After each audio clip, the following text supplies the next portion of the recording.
السلام علیکم ورحمت الله وبرکاتو. د ډیر یو ناشنا او بهترین وظیفې سره چې زما څومره وظایف دي ان شاء الله العزیز دا به د حضور کریم صلی الله علیه وسلم د حدیث مطابق وي. دا استغفار په ذریعہ باندې د دنیا ټول مشکلات حل کېدل او اغم د قران کریم د آیات په دلیل باندې چې تاسو به استغفار وای او الله رب العزت بس تاسو د دنیا ټول مشکلات حل کوي.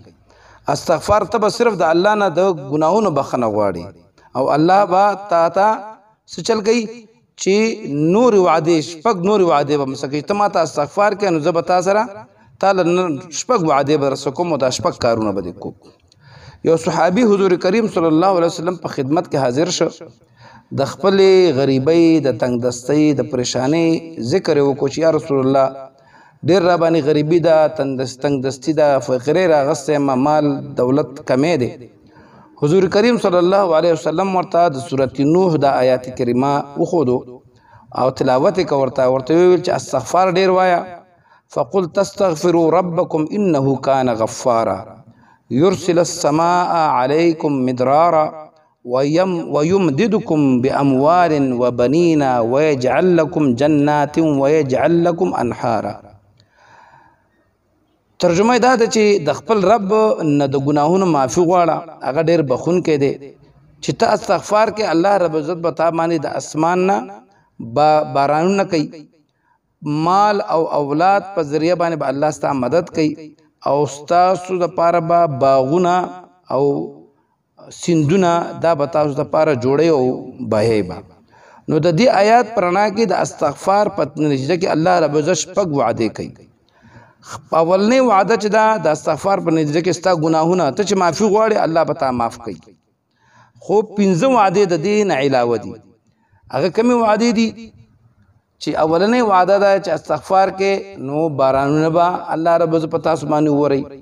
دویمه وعده چې کوم دی په مال کې به الله اضافه کوي. دریمه وعده چې کوم دی نارینه اولاد بدل الله درکوي. څلورمه وعده چې کومه ده ستاسو په باغونو کې ستاسو په میوو او په فصلونو کې به برکت راځي.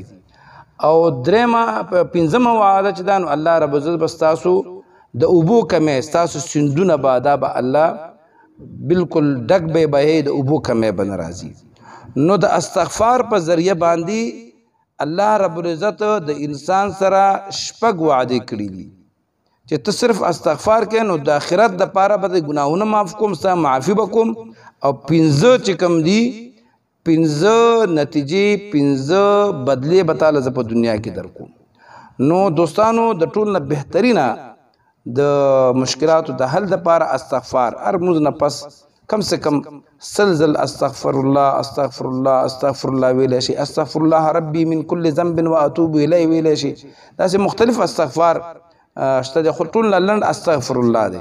نو تاسو دا وای ان شاء الله العزیز دنیا کې کتا تاسو ته مشکلات په مال کې په اولاد کې څه قسم مشکلات دنیا کې څومره چې انسانانو سیږي خامخا یو مشکل سره مخ کیږي چې ژوندۍ وي انسان خامخا څه مشکلات مخې راځي.